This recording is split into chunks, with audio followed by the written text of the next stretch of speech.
Hi, everybody, and welcome to another episode of Awaken to Your Soul Path.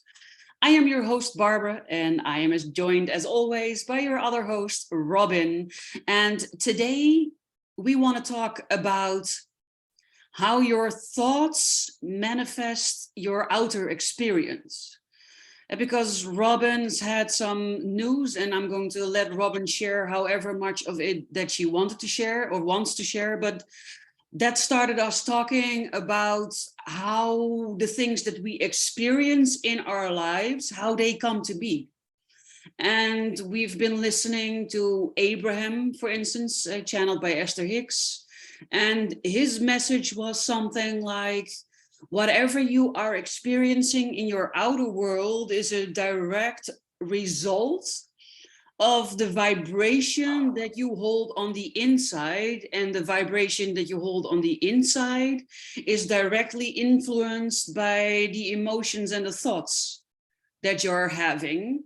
And then, as I understood it, even on a very long amount of time. So it's not something that you thought of this month or maybe yesterday and that then manifests, but it can be like an upbuild of negative vibration energy that sort of becomes something, and you can already hear it's very vague territory. So we were discussing it and we thought that that would be an amazing topic for our talk. So I want to give the word to you, Robyn. Yeah, okay. So as most of you know, I was quite sick last year and ended up having to have what's called the Whipple. And that's where they take your gallbladder, part of your pancreas, they attach your bile duct directly to your intestines. They do something with your stomach. I mean, it's not something I fully understood. And I healed very quickly. And I healed quickly because I got people's prayers and because I told my body I loved it and I expected to heal quickly. I just trusted that everything that was going to be okay. Well, about 3 weeks ago now, the doctor that did the surgery in November told me that they had found cancer cells. And I was like, yeah, okay, whatever. I wasn't too worried about it because we all have cancer cells in our body. But then on Thursday last week, I had this pressure in my stomach and I was worried that it was the pancreas again. So I went to emergency. It was a very, very long wait. It was 6 hours before I even saw a doctor. And then by the time, they did the blood work, did the CAT scan and everything else, he came back and he says, well, the good news is you're completely healed. Your surgery was amazing. Well done. No problem there. However, the bad news is your tumors moved into your lymph nodes. And I'm like, what tumor? Like what? So there's this, I'm going to say kind of like a perfect storm. I had those cancer cells. So when they did the surgery and my immune system was kicked to shit and I couldn't do anything for quite a while, it allowed those cells to, I'm going to say, propagate because, and so I was like, the emergency doctor was fantastic. He gave me a hug and called the oncologist and he's referring me to a palliative care doctor that'll help with the pain. And I was not angry. I wasn't upset because a part of me knew, like there was a part of me that knew that this was going on in the body. And I was okay. Now this is me surrendering again, like learning to allow this process again. And then my number one concern was telling my daughters, right? So I was really surprised. My younger daughter, who didn't want to have anything to do with me last year, both of my daughters suffer from anxiety. And so they just get overwhelmed and they didn't want to know last year about my illness. They really didn't want to be a part of it. And my younger daughter said, oh, well, can I go to your appointments with you? And I was like, wow, okay. So there's a part of me that feels like this is what's going to heal my family. You know, if the kids are there with me, if they support me through this, if I stay positive through all of this, there's this part that can heal what needs to be healed in my family dynamic. And I kept talking about my younger daughter who had cancer when she was in her 20s. And maybe I thought, well, if I had cancer, maybe she'd be more sympathetic. So when you think about what you're thinking about and what creates in your body, did I create the cancer?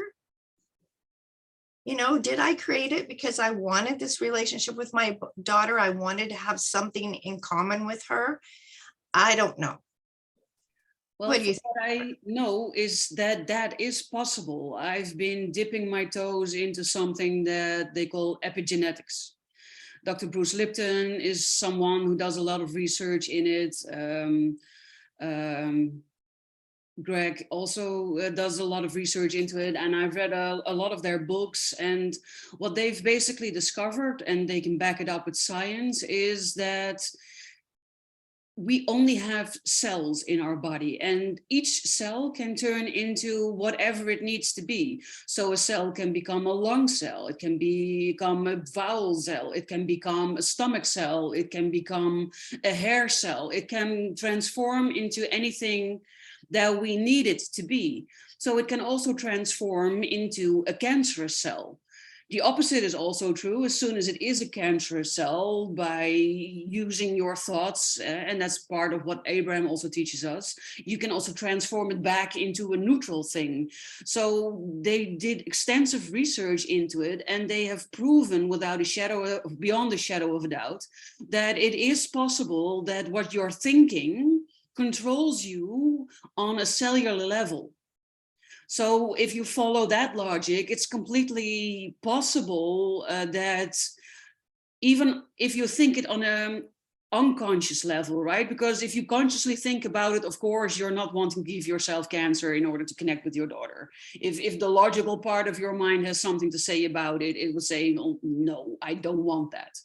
But we operate for the largest part on an unconscious level. And there is so much in that unconscious level that we still haven't explored, that we know too little about. So it can very well be that on a certain level that you're not consciously aware of, you did want to find a way of connecting more with your daughter. Yeah, I agree. It was just kind of, you know, interesting. And, you know, when we have these amazing books, we have the book Feelings Buried Alive Never Dies. I don't know if you can see that, but and then there's The Secret Language of the Body, you know, and both of these books are amazing because they talk about the emotions and then how you can release those emotions. And this book was like my freaking Bible for about 5 years. You know, when I separated from my last husband and just really realized that the problems were with me. Like I kept attracting the same people because I didn't love myself. I didn't like myself. And now that I'm in a position in my life where I really like myself, I love myself. And now I've had these two weird things happen to me. It's like, what the hell? Well, what I think is that we are being prepared for a specific role that we have to play in wherever the direction is that we are moving towards. And in order to be able to fulfill that role, we need to learn certain lessons and let go of certain things. I think it's a combination of both of them. And sometimes things happen because we need to learn how to handle it in a different way.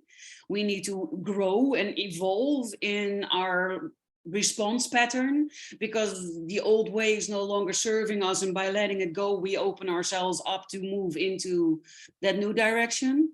That is a part of it. And the other part is that we need to free ourselves of the weight and the ballast that is keeping us stuck, and it's preventing us from really moving into the direction where we need to go.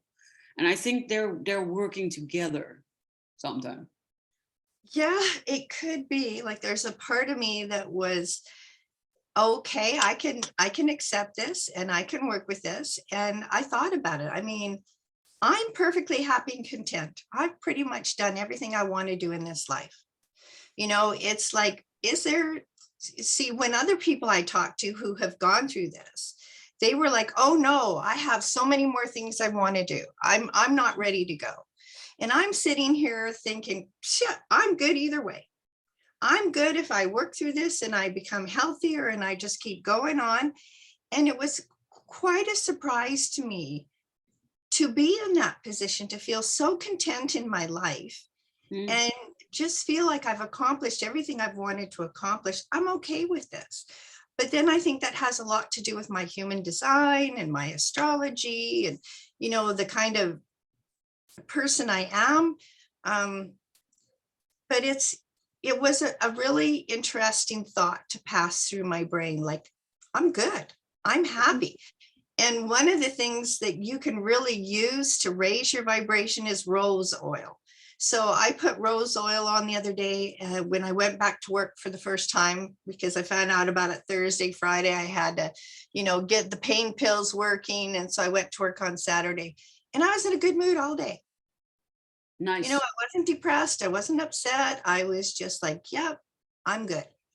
I think that that's a beautiful discovery, actually, because what I'm hearing you say is that you don't want your life to be over, but in the event that it might head in that direction, you've at least lived your life in the way that you want to live it, and you feel satisfied with the point in your life that you are at right now. Am I translating Yeah, that correctly? yeah, exactly. And I'm like, and it was such a good feeling to have. Yes. Like, I don't know, like we're all here for a limited amount of time and we never know when it's our turn to go. We just don't. Some people get run over by a bus, some people just drop dead in the street. It's like we do have a time limit for the amount of time we're here on earth. And so when I had to come to terms with this, it was like, is there anything I regret? Is there anything I would change? And I'm like, you know what? No, I like who I am. I love myself. I love my daughters. I love my grandkids. I've been supportive of whatever decisions they want to make. I've always respected them and their decisions. And I thought, yeah, I really have no regrets. I'm very, very happy to hear that, because that is already a huge step into what Abraham describes as the way to handle any of these things. Because just like he describes that your outside manifestation is a result of your inner vibration, like I said, it's not based on a short amount of time. What I understood from him, it's based on the entire time that you've been on this planet. And it's based on every time that we complain about something, or every time we call someone up and talk about the things that are going wrong in your life, or every time someone you meet asks, how is the divorce going, or how is this problem going, or how is that problem going. And we were talking about this before. It's not that you cannot talk about these things, but we usually talk about them with a certain emotion. And that certain emotion usually is not a positive one. I tried to talk to Robyn, condemning my upstairs neighbor, but then being as happy as possible about it is really hard. And so we tend to be upset or angry or disappointed or frustrated, or any type of these emotions, which are logical compared to what is happening.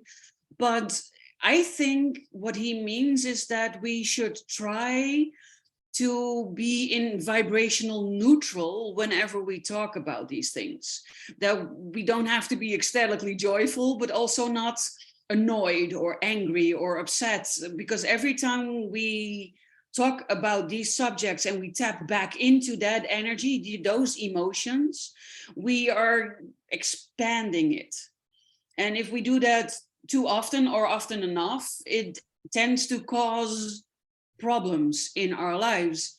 So one of the people that he was talking to, Abraham, then asked you about how do we handle these things? And what his answer was by not focusing on what is happening, not focusing on how did the cancer cells turn into something malignant, because everybody indeed has cancer cells or cells that can become cancerous in our body, just everybody, no exceptions.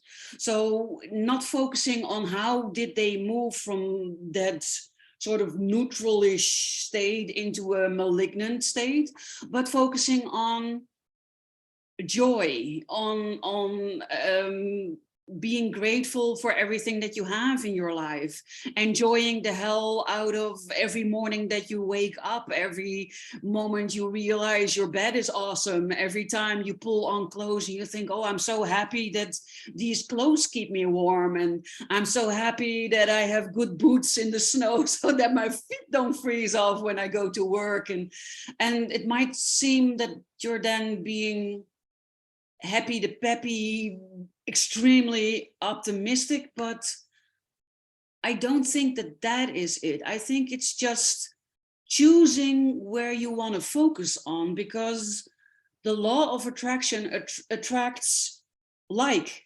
energy. So just like when we are talking about the shitty neighbor and we feel the anger and the resentment and the everything and we tap into negative, we can also do that the other way around by thinking how beautiful that I'm now seeing my daughters more, or how wonderful that I have a friend that stayed with me that allowed me to heal in this speedy time process thing that you already did.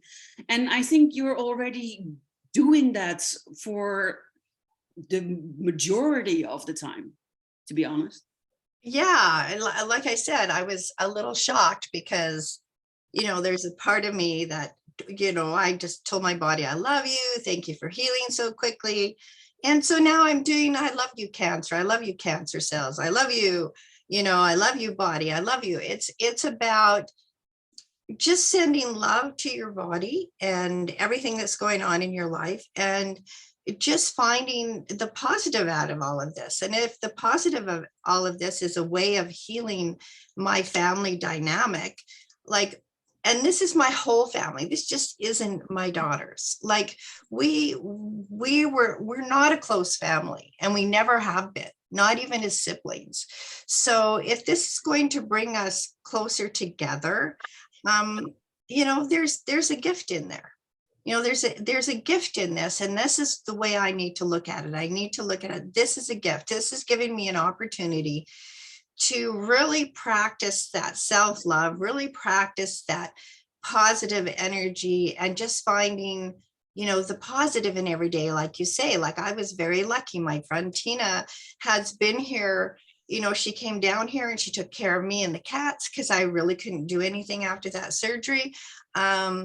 And she was supposed to leave yesterday, but things didn't work out. So now she's not going to leave till Tuesday. And it's like, and then we just got a huge dump of snow. So she's out there shoveling the snow. And she's like, well, maybe that's why I couldn't leave. I had to be here to help you shovel the snow. And it's interesting that this pain from the lymph, you wouldn't think it would be painful, because I mean, I met people who didn't even know they had cancer and there was no pain. No. Well, lucky for me, there was pain. And so when Tina went and picked up my prescription for the pain, the guy says, oh yeah, she can take 2 a day. She can do this and that and the other. And I'm like, yeah, no, I don't need that much. I just need, 1 pill, and, and it works out 1 pill every 3 or 4 hours and I'm fine, rather than having to take 2 pills every 3 or 4 hours. But as you tell your body, I just want to be able to get through my day, and, and it also has a lot to do with not doing much. Like if I do a lot, it increases the pain, and work is allowing me to be at the cash and not having to stock shelves and go up and down on the ladder. Like, how often do you find a job that will allow you to do that? Well, maybe that is also the whole point, right? Because you had to work to make an income, but Mm. the toll of your work was a little steep when you were Yeah. doing everything. So, since this happened, your work indeed has transformed into work that is easier on your body, but still allows you the same income. So, that is the positive side of what it brings. I always like to look at the positive side. What is the silver lining? What is it that it does for me? And if we go back to what we were talking about before, that it might be because on a subconscious level you wanted to connect with your daughter more, then it could also be a call to see how you can be closer to your daughter in a way that's not this impactful on your body. Right, exactly. Like it's uh, this could be more about them and less about me. Yeah. Because sometimes, like, I mean, I didn't have a relationship with my parents for 30 years. My childhood was, not horrible to other, when you compare it to other people, but for my personality and who I am, it was very traumatic for me. Hmm. Based on I'm the type of person that needed a lot of physical hugs and touching, and I needed a lot of positive feedback, and I never got any of that. I I never got understand. hugged, never heard I love you. I didn't get the positive feedback. And so based on my personality, it was incredibly traumatic. Mhm.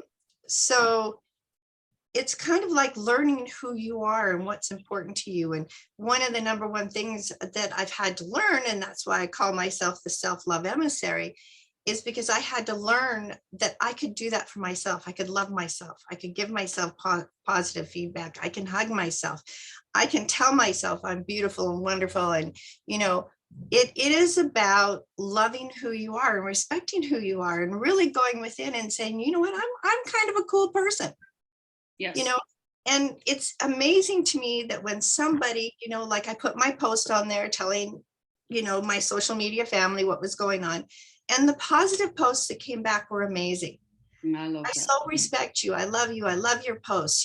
Whenever I'm down, you put a post that really helps me pick myself back up. And you know what? That was really wonderful to hear. Hmm.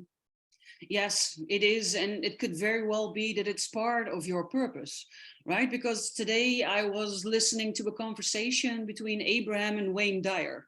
It was an incredibly interesting conversation. And he sort of was going on about things that he had experienced with his dad. And what I understood is that he suddenly left when he was very young. And that triggered also a lot of abandonment and anger and stuff and things. And he was struggling with it, like so many of my clients are also struggling with similar things. And what Abraham said was, yeah, but your purpose was to lead and inspire people. And how can you lead and inspire if you don't know what you're talking about?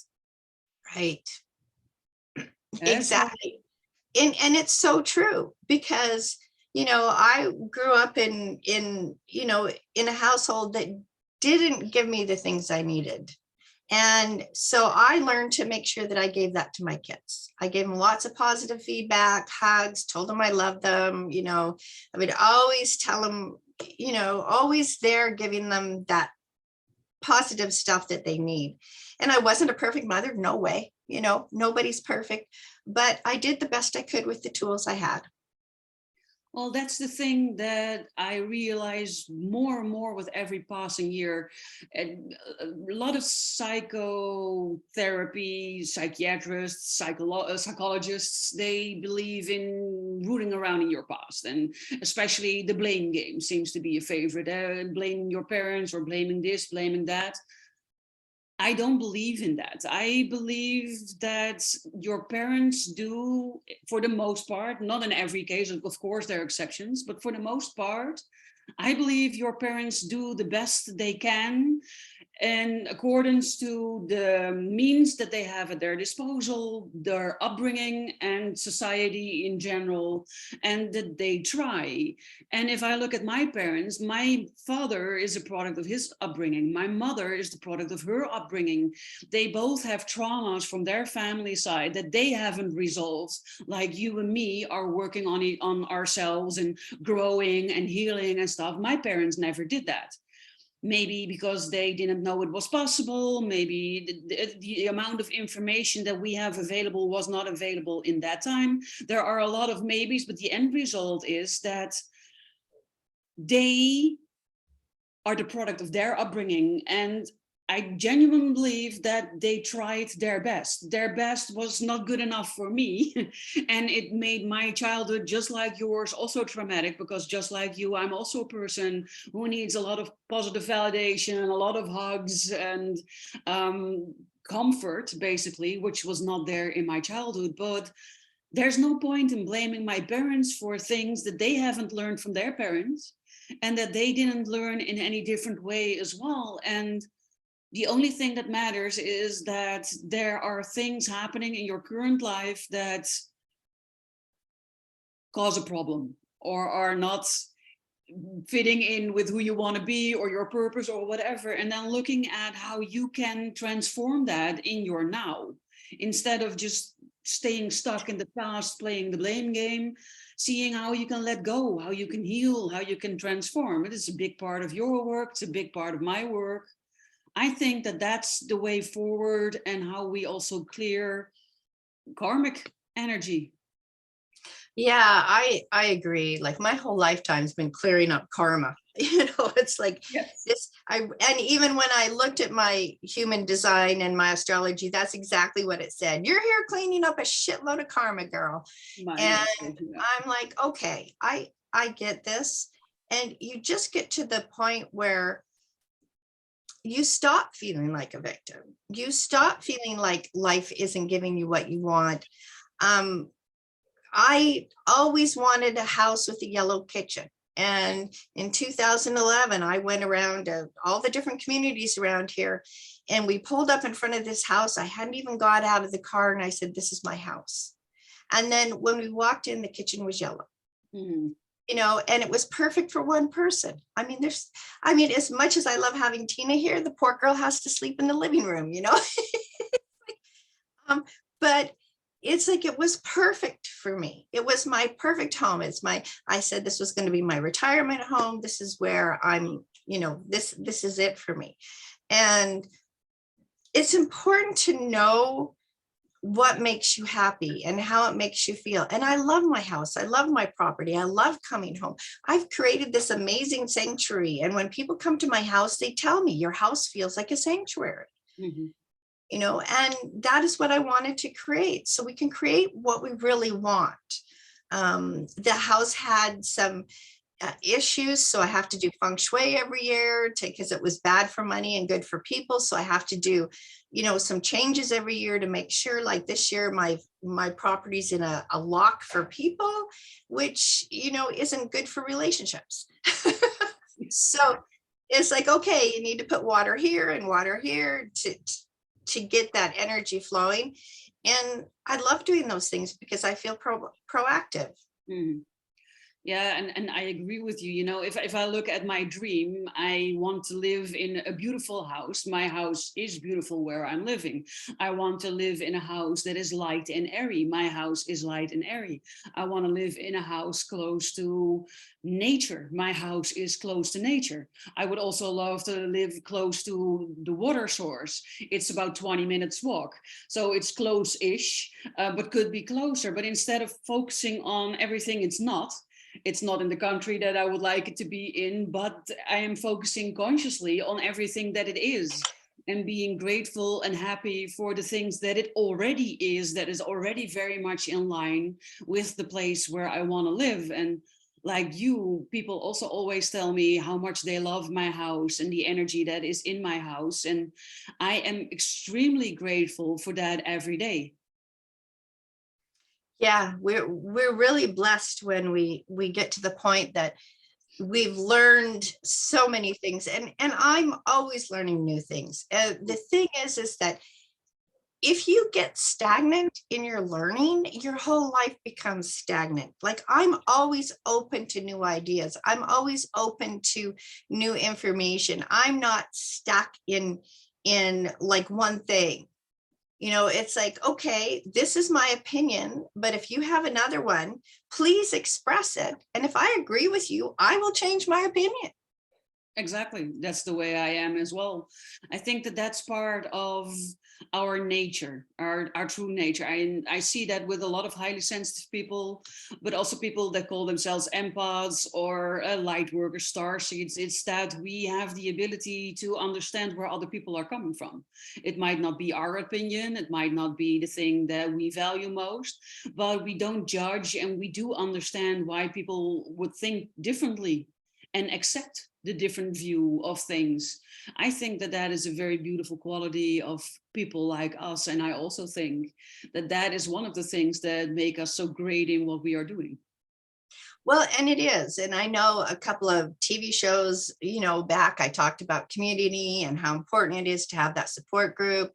And I did find that support group in the last 2 years, 3 years. I found that support group, and, there's you and all the wonderful people that come into your Zooms. And I've got people on Facebook. And then I have this friend, Tina, who we met 2 summers ago. And she was willing to come and stay with me, even though we'd only ever met once in person. That's taking a lot of faith, Yes. that you can go and stay with someone, and you're going to have to, sleep in the living room. But it has been really easy. Like, Spirit knew exactly what they were doing when they got the two of us together, because we're very similar in personality. We're both very quiet people. We don't need a lot of attention. And it's nice because we're comfortable in our silences.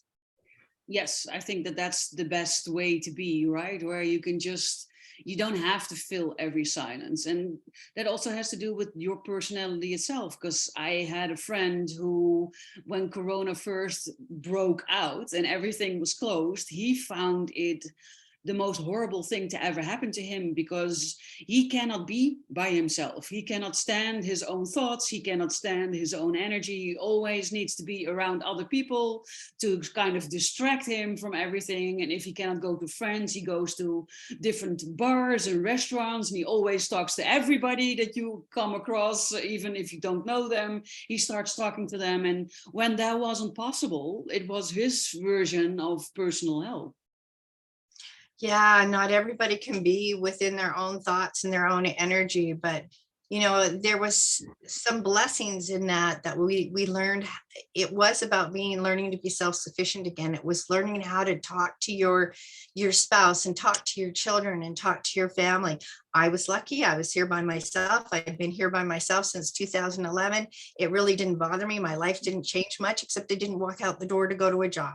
So it was, each one of us saw the benefits, and we had to change accordingly, and we had to learn more about ourselves and what was important to us. And it's amazing how some relationships got better and some completely fell apart. Yes, exactly. I know exactly what you mean. And I would also like to call you, listener, viewer out there. And we've been talking about law of attraction, about how your thoughts and your emotions can create your outer world and the things that you're experiencing. We've shared about ourselves and about our journey. We would also love to hear about yours. If there's anything in what we shared today that resonates with you, we would love it if you would leave a comment. If you have questions about any of this, you can leave a comment, but you can also reach out to both me and Robynn. We both offer free coffee chats. I'll make sure that the link is also in the notes of the show so that you can contact us. We would love to hear from you, because you are not alone. And Robynn talked about it already a little bit. My group, it's for less than $1 a day. You can join a community of like-minded people where you not only learn everything about yourself, can have all your questions answered, can get coaching around things that you're blocked on or that you're stuck in, but you will also make wonderful new friends and spend time in the company of like-minded people, and all of that for less than $1 a day. So it doesn't have to cost a lot, and it will bring you so much, connecting with like-minded people, connecting with your tribe, and talking about these subjects. That's why we started this podcast, to inspire, to show you're not alone, to educate, to connect.